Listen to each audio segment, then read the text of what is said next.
Assalamualaikum warahmatullahi wabarakatuh.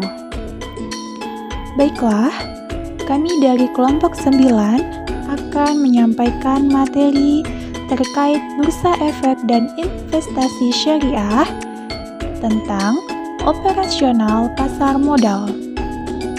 Adapun nama anggota dari kelompok 9 terdiri dari saya sendiri, Elvi Indriani dengan NIM 1930402022 dan rekan saya Adria Ramadhani dengan NIM 1930402002. Poin pertama itu tentang pengertian dari pasar modal.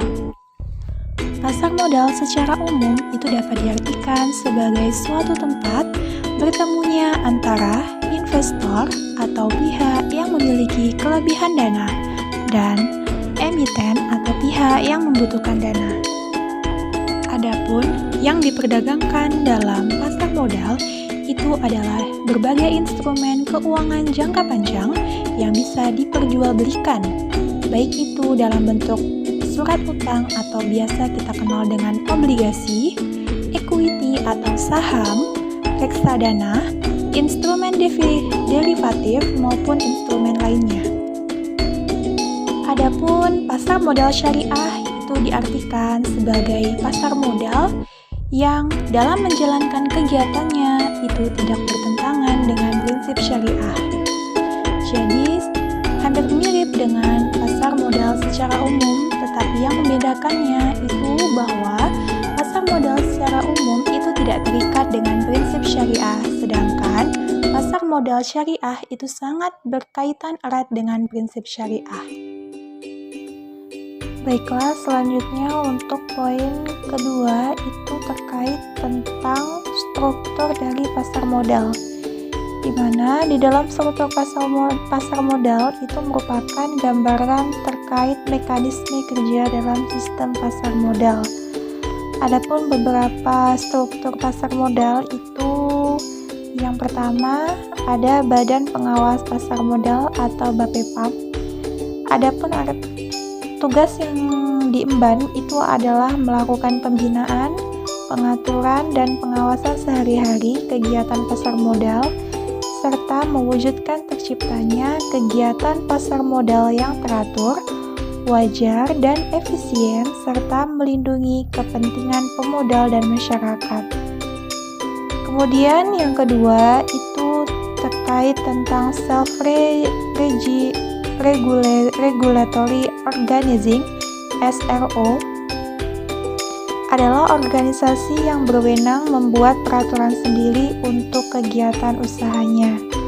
Adapun yang termasuk ke dalam SRO itu adalah Bursa Efek, Lembaga Clearing dan Penjaminan atau LKP, kemudian Lembaga Penyimpanan dan Penyelesaian atau LPP.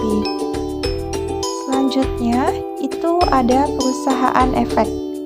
Adalah perusahaan yang mempunyai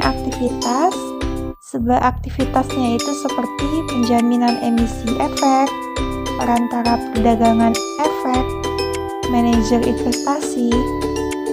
Kemudian selanjutnya itu ada lembaga penunjang pasar modal, itu terdiri dari Biro Administrasi Efek, Kustodian, dan Wali Amanat.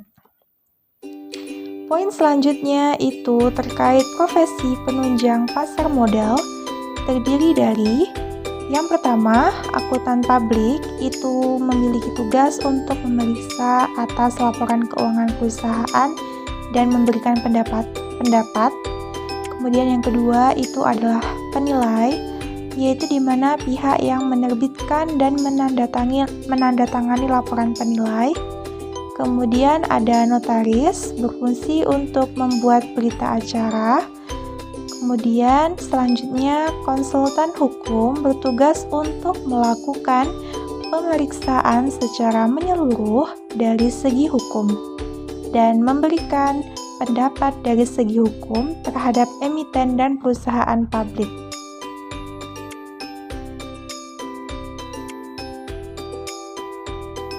Assalamualaikum warahmatullahi wabarakatuh. 2019 CFD Harmoni akan menyebutkan jenis-jenis pasar modal. Yang pertama, pasar perdana. Pasar perdana yaitu pasar di mana efek-efek yang diperdagangkan untuk pertama kalinya sebelum dicetak di bursa efek. Efek lainnya untuk pertama kalinya ditawarkan kepada investor oleh pihak penjamin emisi underwriter melalui perantara pedagang efek yang bertindak sebagai agen penjual saham.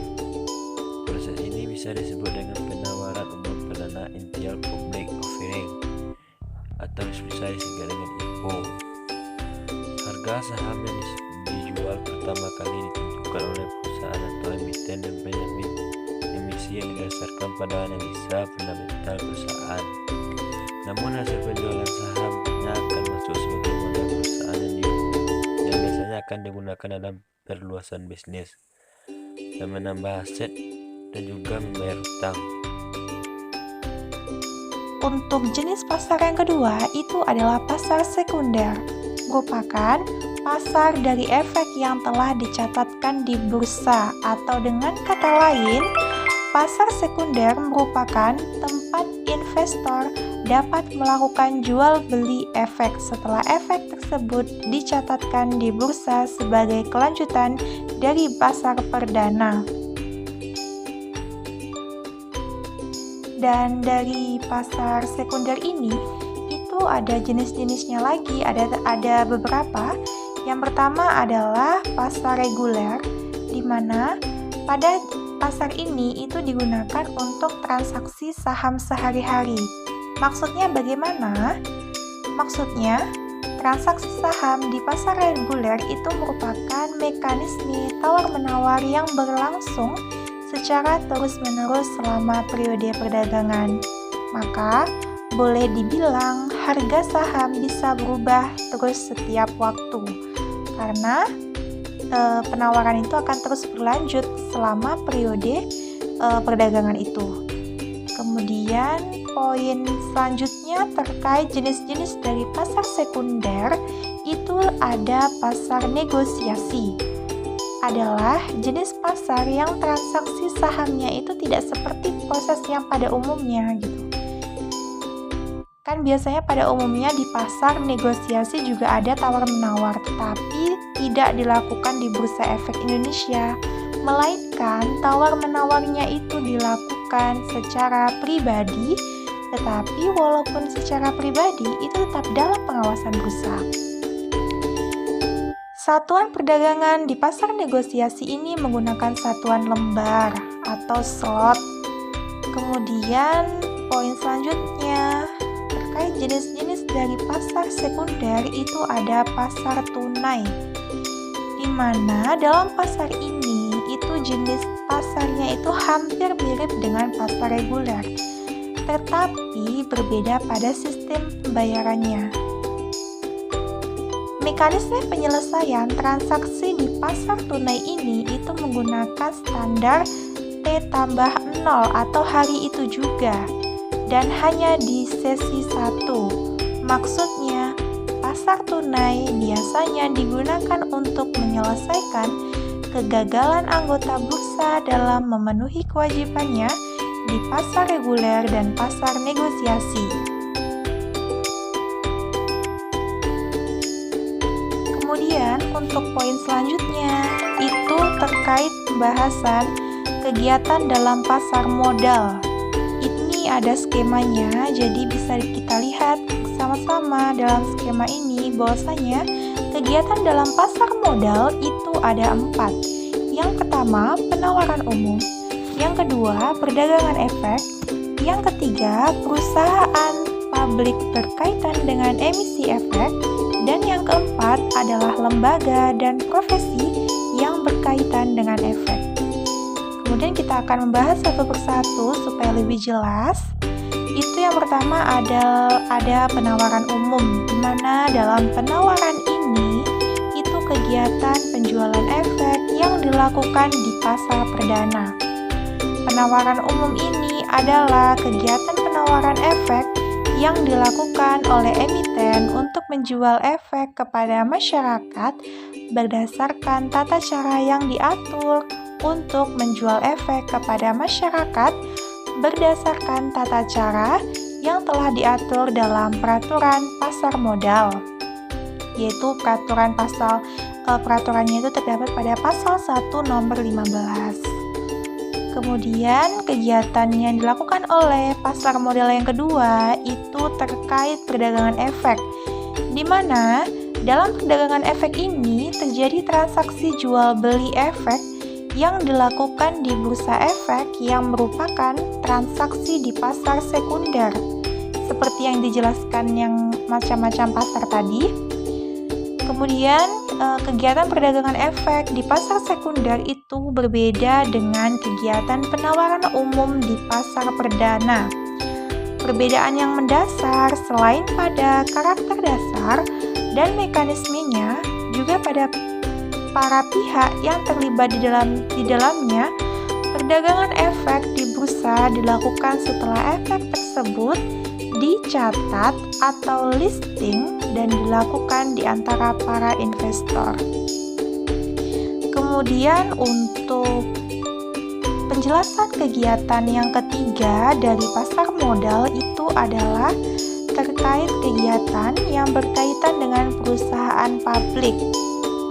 Ini dijelaskan dalam pasal 1 nomor 8 UUD tahun 2007 tentang perseroan terbatas atau PT dan publik adalah perseroan yang memenuhi kriteria jumlah pemegang saham dan modal di sektor sesuai dengan ketentuan peraturan perundang-undangan yang telah berlaku.